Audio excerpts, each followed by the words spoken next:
Halo semua. Apa kabar untuk hari ini? Semoga harimu selalu menyenangkan ya bro. Selamat datang di channel YouTube saya. Tolong dibantu subscribe, like dan share ya, supaya saya terus semangat bikin kontennya. Wakakakak. Solen 4 chapter 749. Bab 749 lawan. Liu Feng mengangguk. Qian Lei membuka mulutnya dan ingin mengatakan sesuatu, tetapi ketika dia melihat tatapan mengancam Lan mungkin, dia tidak melakukannya. Yuanen Huihui dan Tang Yuge saling memandang secara naluriah. Yuanen Huihui memiliki ekspresi acuh tak acuh di wajahnya sementara Tang Yuge juga tidak memiliki banyak ekspresi. Jika semua orang setuju, maka itu diselesaikan. Semua orang dengan suara bulat menyetujui rencana baru. Dibandingkan ketika mereka menghadapi tahun ke-6, susunan pemain untuk 4 pertandingan pertama telah benar-benar berubah. Ini bisa dianggap sebagai upaya. Lan Xuanyu memikirkannya dengan sangat jelas. Meskipun lineup telah berubah drastis, setidaknya mereka bisa menjamin kemenangan mereka melalui pertarungan tim. Jika mereka tidak bisa mengalahkan lawan mereka dalam pertempuran tim, maka tidak peduli apa formasi yang mereka miliki sebelumnya. Setelah mendiskusikan rencana mereka untuk naik ke atas panggung, waktu yang tersisa adalah milik mereka sendiri. Mereka akhirnya tiba di tempat yang asing dan indah, jadi mereka secara alami harus keluar dan melihatnya. Meskipun akademi terletak di daerah pegunungan, ada danau di beberapa daerah pegunungan dan pemandangannya indah. Namun, setelah beberapa kali hanya makan sayur dan buah di sini, mereka mulai merindukan ikan besar dan daging dari Mother Planet. Karena ada binatang buas yang tinggal di sini, tidak ada peternakan dan hampir tidak mungkin untuk menjual daging. Jika mereka ingin makan daging, mereka harus memindahkannya dari tempat lain. Namun, biaya transportasi terlalu tinggi, jadi hampir tidak ada yang makan daging di sini.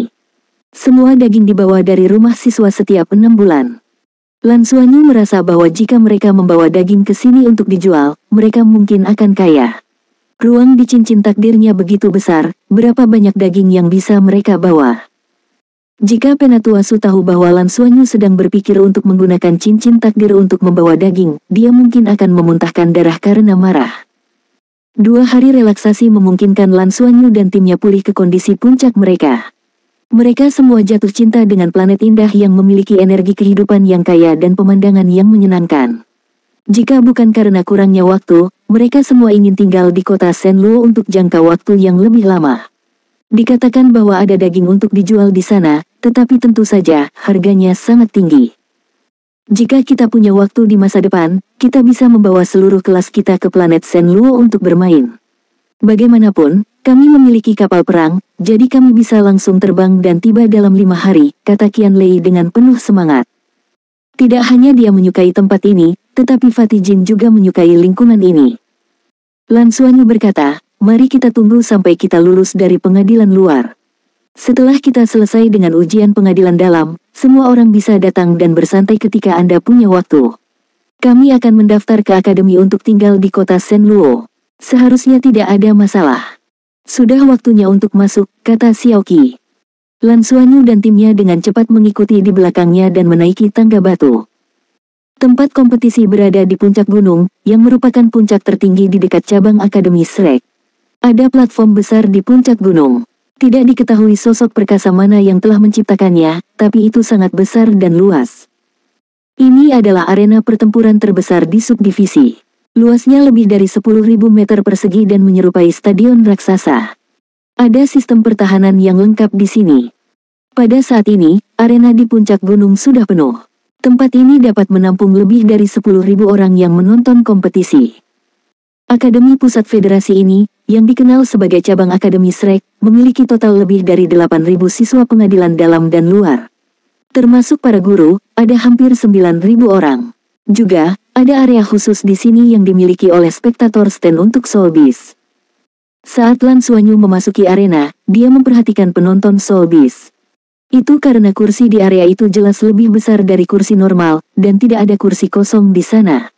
Kebanyakan dari mereka terlihat seperti makhluk humanoid, tetapi mereka kurang lebih memiliki karakteristik yang berbeda dari manusia.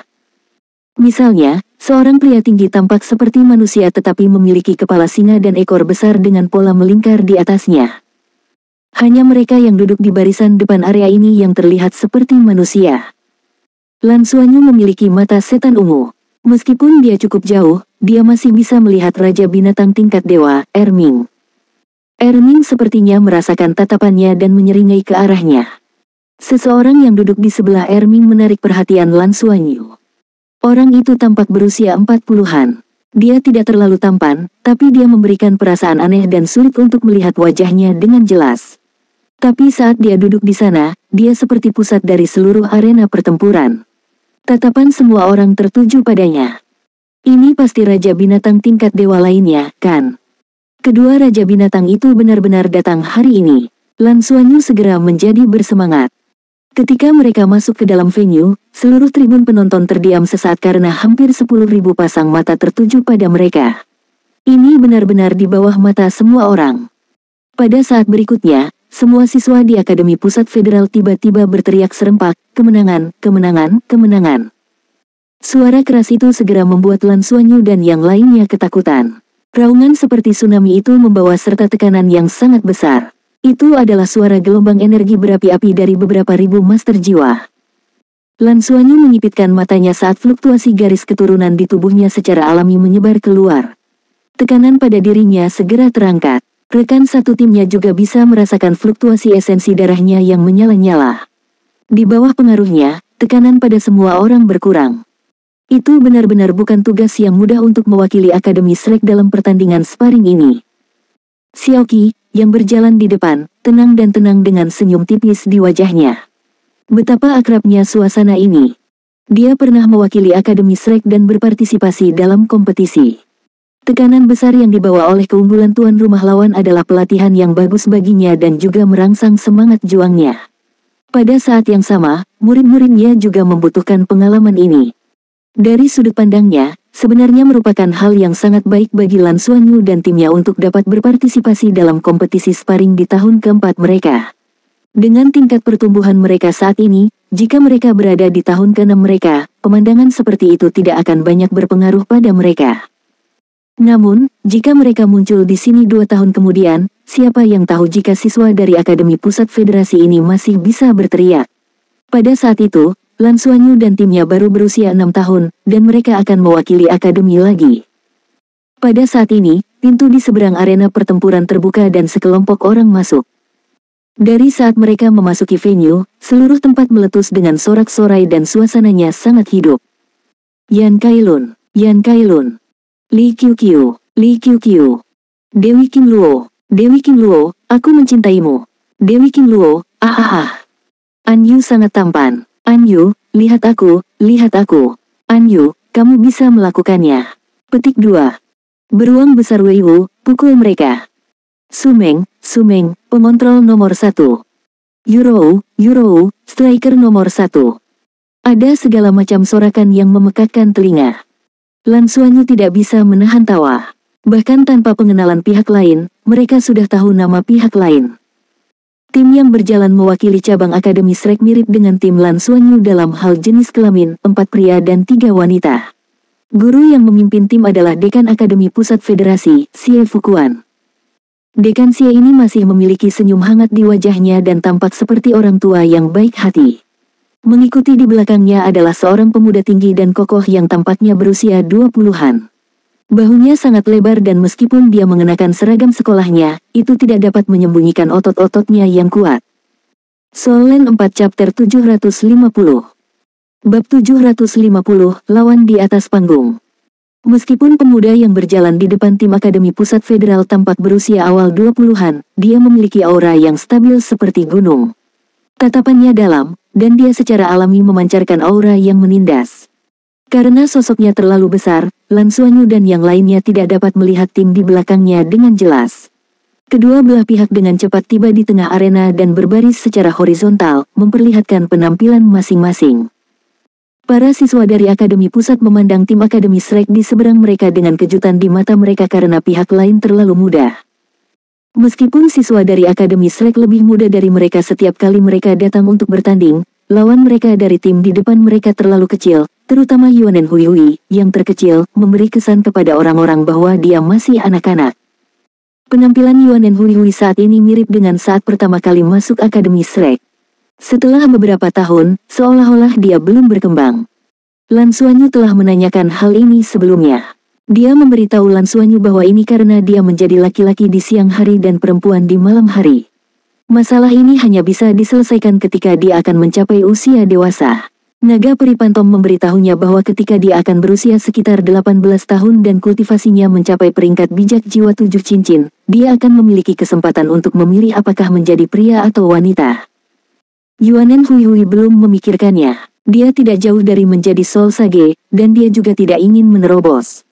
Dia ingin mengumpulkan kekuatannya terlebih dahulu dan menunggu hari dia siap. Setelah mengumpulkan kekuatan, dia akan menerobos lagi. Bagaimanapun, dia masih punya waktu sebelum berusia 18 tahun. Jadi, dia tampak seperti baru berusia 13 atau 14 tahun. Bagaimana mungkin pihak lain tidak terkejut?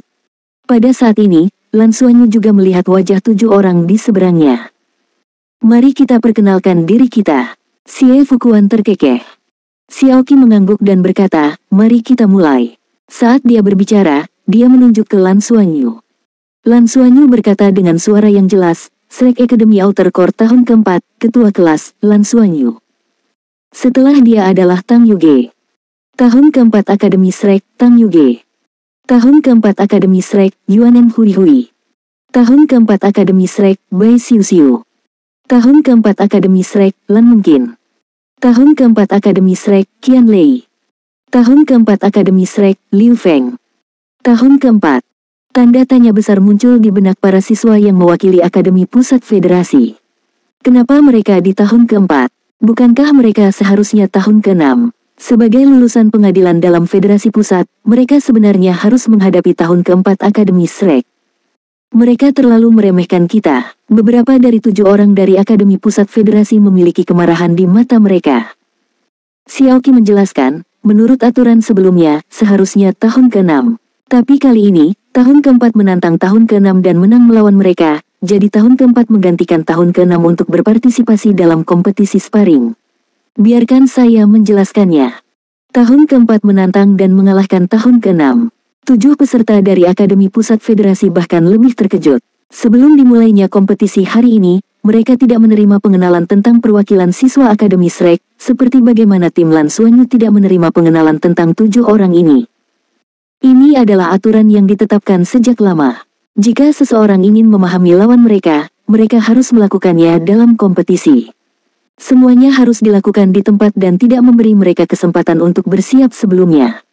Hanya dengan begitu mereka dapat menilai kualitas keseluruhan setiap orang dengan lebih baik. Xie Fukuan memberi isyarat kepada siswa di sebelahnya. Pemuda kekar yang pertama kali diperhatikan Lan Xuanyu adalah yang pertama berbicara. Siswa pengadilan dalam Akademi Pusat Federasi, Kapten Yan Kailun. Berdiri di sebelah Yan Kailun adalah seorang pemuda montok dan adil sambil tersenyum. Siswa pengadilan dalam Akademi Pusat Federasi, Li Qiu. Orang ini benar-benar terlihat seperti Buddha Maitreya. Bahkan ketika dia mendengar bahwa lawannya adalah tahun keempat, ekspresinya tidak berubah sama sekali dan dia terus tersenyum. Di sisi lain Li Qiu adalah seorang gadis yang sangat cantik. Dia tersenyum dan memiliki sosok ramping, memberikan perasaan lemah dan tanpa tulang. Siswa pengadilan dalam Akademi Pusat Federasi, King Luo. Dia adalah yang tercantik dari 3 gadis di tim Akademi Pusat Federasi dan secara alami menarik perhatian Lan Xuanyu dan yang lainnya, terutama Qian Lei, yang menatapnya. Dia terlihat cantik, kan? Qian Lei mendengar suara yang familiar. Tubuh Qian Lei sedikit gemetar saat dia bergumam pada dirinya sendiri, pink skeleton, pink skeleton. Lan mungkin mencibir. Di samping King Luo adalah seorang wanita jangkung yang tingginya lebih dari 1,8 meter. Dia ramping dan bugar, tidak secantik King Luo tetapi sangat cerah. Siswa pengadilan dalam Akademi Pusat Federasi, Qiang Yurou. Ada gadis ketiga di sebelah Qiang Yurou. Gadis ini memiliki penampilan rata-rata dan memberikan perasaan yang sangat biasa. Bahkan auranya tampak sangat tenang. Namun, saat dia membuka mulutnya, itu berbeda. Akademi Pusat Federasi, siswa pengadilan dalam, Sumeng. Suara Sumeng sangat menyenangkan di telinga dan bahkan bergetar aneh, menyebabkan hati seseorang berdebar. Setelah mendengar suaranya, jantung Lan Xuanyu berdetak kencang saat dia samar-samar menebak bahwa jiwa bela diri orang ini luar biasa. Di sampingnya ada seorang pemuda tampan dan kurus dengan mata cerah dan tatapan dingin. Siswa pengadilan dalam Akademi Pusat Federasi, An Yu. Di sebelah An Yu adalah orang terakhir. Dia memiliki sosok yang agung dan bahkan lebih tinggi dari Yan Kailun. Tingginya lebih dari 2,2 meter dengan bahu lebar dan punggung lebar, membuat orang merasa bahwa dia adalah gunung. Saat dia berdiri di sana, dia memancarkan tekanan yang tak terlihat. Saya adalah siswa pengadilan dalam dari Akademi Pusat Federasi, Si Chen Luo. Semua orang memanggilku beruang besar. Setelah mengatakan itu, dia menyeringai bodah. Setelah kedua belah pihak selesai dengan perkenalan mereka, pemimpin kedua tim menyerahkan urutan penampilan kepada guru tim lawan. Dengan cara ini, tidak perlu khawatir tentang kecurangan. Xie Fukuan memegang urutan penampilan untuk Akademi Shrek dan berkata, Akademi Shrek, pertandingan pertama 1 lawan 1, di atas panggung, Kapten Lan Xuanyu. Xiaoqi memegang urutan penampilan lawan dan berkata, Akademi Pusat Federasi, pertandingan 1 lawan 1 pertama, di atas panggung, Kapten Yan Kailun. Pada pertandingan 1 lawan 1 pertama, kedua belah pihak memilih pemimpin tim mereka. Lan Xuanyu tanpa sadar mengangkat kepalanya dan menatap Yan Kailun, yang juga menatapnya. Yang lain, bersiaplah. Xiaoqi dan Xie Fukuan membawa siswa lain kembali ke ruang tunggu mereka sendiri. Ketika Bai Xiu berjalan melewati Lan Xuanyu, dia berbisik, semoga berhasil. Lan Xuanyu tersenyum dan mengangguk padanya. Lawannya tidak tahu kekuatannya, dan dia juga tidak yakin dengan kultivasi lawannya. Yan Kailun mampu menjadi pemimpin tim perwakilan Akademi Pusat Federasi, jadi dia pasti cukup kuat. Terhadap lawan seperti itu, bisakah dia, Master Jiwa 4 Cincin, mengalahkan musuh? Lan Xuanyu sendiri tidak yakin, tapi dia ingin menggunakan tekanan ini untuk melatih kemampuan tempurnya yang sebenarnya. Di bawah perhatian semua orang, Yan Kailun pasti akan habis-habisan. Ini adalah kesempatan terbaik untuk merangsang potensinya. Lan Xuanyu dan Yan Kailun mundur ke jarak 50 meter. Pertandingan pertama, siap. Soul Land 4 Chapter 751. Bab 751, pertempuran pertama dimulai. Yan Kailun telah melihat pemuda tampan tanpa celah di seberangnya ini. Dia tampak berusia sekitar 16 atau 17 tahun dan mungkin di tahun keempatnya. Akademi Shrek selalu menjadi tempat yang dia rindukan, dan itu juga tempat yang harus dia kunjungi. Dia sudah menerima berita bahwa selama mereka bisa mengalahkan Akademi Shrek kali ini, mereka akan mendapat tempat lain. Dia benar-benar membutuhkan tempat ini, jadi dia harus menang apapun yang terjadi. Niat pertempuran yang intens melonjak di hatinya, dan darahnya tampak terbakar. Seolah-olah bola api akan keluar dari matanya, dan pakaiannya tegang karena otot-ototnya yang kencang. Dia seperti gunung berapi yang bisa meletus kapan saja, menunggu dimulainya pertandingan. Di Akademi Pusat Federasi, Li Qiuqiu mengusap wajah tembemnya dan berseru pelan, wah, semangat juang kapten sangat kuat. Saya hampir melihat api pada dirinya, saya belum pernah melihat kapten seperti ini sebelumnya. An Yu mendengus, itu karena kamu tidak akan pernah berdiri di hadapannya dan menjadi lawannya. Li Qiuqiu terkikik, kenapa aku harus berdiri di hadapan kapten? Saya akan selalu menjadi orang yang berdiri di belakang kapten. Apakah kamu gatal untuk dipukuli, Qiuqiu? King Luo bertanya sambil tersenyum. Tidak, pasti tidak, Sister King Luo, saya salah. Li Qiuqiu langsung bergidik dan tersenyum lebar.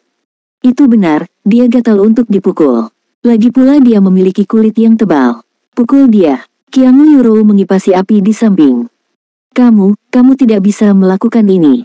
Karena fakta bahwa aku naksir kamu selama bertahun-tahun, Li Qiuqiu menatapnya dengan kesal. Qiang Yuro mengerucutkan bibirnya. Kapan kedua kakimu sepanjang kakiku? Anda dapat memberitahu saya bahwa lagi. Aku tidak perlu memikirkan pria yang lebih pendek dariku. Li Qiuqiu cemberut dan menatap King Luo. Saudari King Luo, lihat dia menggertakku lagi. Tepat pada saat ini, sebuah tangan raksasa tiba-tiba menekan kepala Li Qiuqiu dan memutarnya 3 kali. Diam, ini akan segera dimulai. Pemilik tangan itu adalah Si Chen Luo. Tangannya sangat besar dan hampir menutupi kepala Li Qiuqiu. Li Qiuqiu pusing karena digulung olehnya dan tidak berani berbicara. Qiang Yuro melirik Si Chen Luo dan tidak berbicara lagi. Semua orang melihat ke arah lapangan kompetisi. Wasitnya adalah Dekan Federal Central Academy, Lin Mohua. Tidak ada keraguan bahwa apakah itu anggota tim yang mewakili Akademi Shrek atau 7 perwakilan dari Akademi Pusat Federasi, mereka semua adalah elit di antara para elit dan tidak boleh mengalami kecelakaan. Oleh karena itu, Lin Mohua adalah wasit untuk pertandingan sparring hari ini untuk mengambil langkah pada saat yang genting untuk mencegah jatuhnya korban. Tentu saja, itu juga berkat dia bahwa kedua belah pihak dapat menunjukkan kekuatan mereka dengan lebih baik tanpa ragu-ragu. Mulai. Lin Mohua berteriak tanpa ekspresi, mengumumkan dimulainya pertandingan sparring tradisional antara kedua akademi secara resmi. Yan Kailun meraung saat semua darah di tubuhnya meletus dan dia menembak ke depan seperti bola meriam. Tubuhnya berada di udara saat cincin jiwa dibor dari bawah kakinya. Tubuhnya membengkak saat otot-ototnya menonjol. Pakaian di bagian atas tubuhnya terbelah hampir seketika, memperlihatkan otot-ototnya yang kuat. Permukaan kulitnya memancarkan lapisan cahaya abu-abu kehijauan seolah-olah memiliki armor tak terlihat. 7 cincin jiwa, 3 ungu dan 4 hitam. Dia adalah Soul Sage 7 cincin. Sebagai kapten tim Akademi Pusat Federasi, dia adalah seorang sage jiwa. Yan Kailun, Yan Kailun, Yan Kailun. Di tribun penonton, para siswa Akademi Pusat Federasi bersorak seperti tsunami. Tidak ada keraguan bahwa sebagai pemimpin tim, Yan Kailun sangat terkenal di Akademi Pusat Federasi. Ketika dia berada di pengadilan luar, dia mengandalkan sepasang tangan besinya untuk membuat nama untuk dirinya sendiri dan akhirnya menjadi salah satu tokoh paling representatif di Akademi. Dia juga presiden saat ini dari Serikat Mahasiswa Akademi Pusat Federasi. Entah itu dalam hal kekuatan atau karakter, dia diakui oleh semua guru dan siswa di Akademi. Saat Yan Kailun menyerang, Lan Xuanyu juga bergerak. Dia terbang juga dengan cahaya emas dan perak samar di matanya. Tapi tidak seperti Yan Kailun, dia tidak melepaskan cincin jiwanya atau jiwa bela diri. Jarak di antara mereka memendek seketika. Semakin dekat mereka ke Yan Kailun, semakin Lan Xuanyu bisa merasakan fluktuasi energi darah panas dari tubuh lawannya. Itu bukan hanya manifestasi dari kekuatannya sendiri, tetapi juga manifestasi dari niat bertarungnya yang kuat. Niat pertempuran Yan Kailun tampaknya telah sepenuhnya menyatu dengan kekuatan spiritualnya, dan itu memancarkan tekanan besar. Ekspresi Lan Xuanyu tenang dan dia bisa dengan jelas melihat keinginan di mata Yan Kailun. Kedua belah pihak tiba sebelum satu sama lain dalam sekejap. Tinju kanan Yan Kailun terbang menuju Lan Xuanyu dengan momentum yang sangat kuat. Jiwa bela diri Lan Xuanyu dilepaskan pada saat ini dan 4 cincin jiwa hitam pekat tiba-tiba bangkit dari bawah kakinya. Lan Xuanyu mengulurkan kedua tangannya dan cincin jiwa di tangannya menyala. Rumput perak biru berpola emas dan berpola perak memiliki daun yang mengebor dan melingkari tangannya. 4 cincin, hanya 4 cincin. Seluruh penonton gempar dan Yan Kailun sedikit terkejut. Dari sudut pandangnya, Lan Xuanyu menjadi kapten tim perwakilan Akademi Shrek berarti dia adalah yang terkuat dari 7. Bahkan jika dia bukan sage jiwa 7 cincin, dia harus menjadi kaisar jiwa 6 cincin. Lawan sebenarnya hanya memiliki 4 cincin jiwa. Meskipun mereka semua adalah cincin jiwa 10.000 tahun hitam, hanya ada 4 dari mereka. Dengan hanya 4 cincin jiwa dia bisa mewakili Akademi Shrek dalam kompetisi. Bukankah ini permainan anak-anak? Apakah dia bisa membunuh lawan dengan satu pukulan? Pikiran berantakan ini segera muncul di benak Yan Kailun, menyebabkan pukulan kuatnya sedikit terpengaruh dan momentumnya melemah. Tepat pada saat ini, Lan Xuanyu, yang juga menyerbu ke depan, tiba-tiba terpeleset dan sosoknya berkedip-kedip seperti hantu. Pada saat yang sama, dia membuka mulutnya dan meraung saat kepala naga emas raksasa menyerbu keluar. Auman naga emas. Golden Dragon Roar pada jarak sedekat itu memekakkan telinga. Pada saat itu, sorak-sorai dari seluruh penonton ditekan. Bagaimanapun, itu adalah keterampilan jiwa 10.000 tahun. Seluruh tubuh Yan Kailun membeku. Aura yang terkunci pada Lan Xuanyu menghilang seketika. Lan Xuanyu mengambil kesempatan untuk meluncur ke sisi Yan Kailun. Sebelum naga emas yang mengaum itu menghilang, tinju kanannya dengan berani melepaskan naga emas lainnya. Kedua naga itu tumpang tindih dan menabrak pinggang Yan Kailun. Yan Kailun lebih tinggi darinya dan pinggangnya adalah titik vital. Perubahan ini terjadi sangat cepat. Reaksi Yan Kailun juga sangat cepat. Meskipun tubuhnya kaku, itu seperti reaksi naluriah. Tubuhnya tiba-tiba membungkuk ke samping, otot-ototnya menegang, dan pinggangnya menghindari serangan itu. Dia tidak punya waktu untuk melepaskan keterampilan jiwanya dan hanya bisa menggunakan bahunya untuk menerima pukulan Lan Xuanyu. Bang! Di tengah auman naga yang gagah berani, Yan Kailun dipaksa ke samping oleh pukulan Lan Xuanyu. Lan Xuanyu terkejut karena dia menyadari bahwa ketika tinjunya mendarat di bahu Yan Kailun, otot segitiga di bahu Yan Kailun langsung menegang dan kemudian rileks. Itu sekuat kulit sapi matang dan bahkan anehnya bergetar terus-menerus, menetralkan sebagian besar kekuatan. Jika bukan karena garis keturunannya yang menekan pihak lain, pukulan ini mungkin tidak akan mampu memaksa Yan Kailun kembali. Soul Land 4 Chapter 752 Bab 752 Yan Kailun. Orang ini memiliki pertahanan yang kuat. Pertahanan kuat Yan Kailun bukan hanya karena jiwa bela dirinya, tetapi juga karena kontrolnya yang kuat atas otot-ototnya. Itu sepertinya semacam pelatihan memori otot. Dalam proses jatuh kembali, Yan Kailun kembali normal. Lan Xuanyu mengetukkan jari kakinya ke tanah dan mengejarnya dalam sekejap. Dia jelas tidak bisa menyerah pada langkah pertama yang dia ambil. Namun, Yan Kailun melakukan sesuatu yang tidak diharapkan Lan Xuanyu. Sebelum dia bisa menstabilkan dirinya, dia benar-benar berjongkok dan berguling-guling di tanah. Dia menemukan keseimbangannya dan menarik diri dari Lan Xuanyu.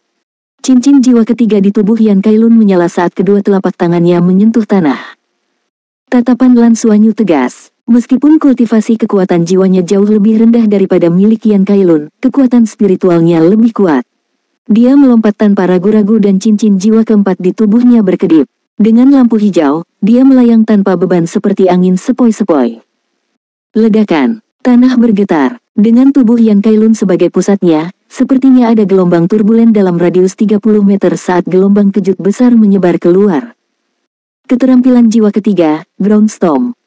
Tubuh Lan Xuanyu naik ke udara bersama dengan gelombang kejut dan naik hampir 20 meter. Ekspresinya berubah serius. Meskipun dia tidak terluka, dia kehilangan inisiatif. Yan Kailun melompat, tidak lagi meremehkan Lan Xuanyu hanya karena dia memiliki 4 cincin. Bayangan raksasa di belakang Yan Kailun samar-samar terlihat saat menatap Lan Xuanyu dengan tatapan membara, menunggunya mendarat. Lin Mohua melayang di udara dan mengamati penampilan mereka, memuji mereka di dalam hatinya. Kultivasi kekuatan jiwa 4 cincin tidak diragukan lagi merupakan titik terlemah Lan Xuanyu. Kekuatan jiwanya 3 tingkat lebih rendah dari milik Yan Kailun. Secara teoritis, kekuatan jiwa Soul Sage 7 cincin setidaknya 10 kali lipat dari leluhur jiwa 4 cincin. Lan Xuanyu memiliki jiwa bela diri kembar dan memiliki kekuatan jiwa yang sedikit lebih banyak daripada master jiwa dengan jiwa bela diri tunggal. Tetapi dalam pertempuran ini, dia bahkan menggunakan titik terlemahnya untuk keuntungannya. Ketika Yan Kailun fokus dan pada semangat juang terkuatnya, Lan Xuanyu menampilkan kultivasi 4 cincinnya hanya ketika dia dekat. Lin Mohua yakin bahwa ini bukan kebetulan, tetapi Lan Xuanyu sengaja menggunakan fakta bahwa dia hanya memiliki 4 cincin jiwa untuk menarik perhatian Yan Kailun dan memengaruhinya. Dia bahkan telah menghitung spiritualitas lawan, jadi Yan Kailun menderita kerugian kecil. Lan Xuanyu tidak tahu, tetapi Lin Mohua bisa merasakan bahwa meskipun pukulan Lan Xuanyu dinetralkan oleh Yan Kailun dan dia tidak terluka, setelah aura garis keturunan Lan Xuanyu memasuki tubuh Yan Kailun, garis keturunan Yan Kailun masih terpengaruh. Meskipun tidak ditekan dengan parah, itu masih ditekan. Lan Xuanyu masih tidak tahu roh apa yang dimiliki Yan Kailun, tetapi Lin Mohua tahu betul. Jiwa bela diri Yan Kailun adalah gajah raksasa-raksasa, jiwa bela diri tipe kekuatan terbaik. Yan Kailun adalah master jiwa bela diri yang berjalan di jalur kekuatan ekstrim.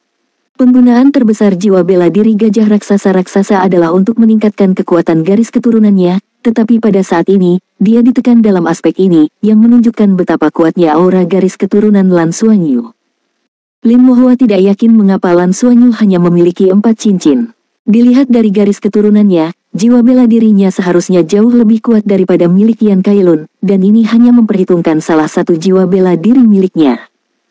Hari itu, transformasi Dewa Naga Lan Xuanyu meninggalkan kesan yang sangat mendalam pada Lin Mohua.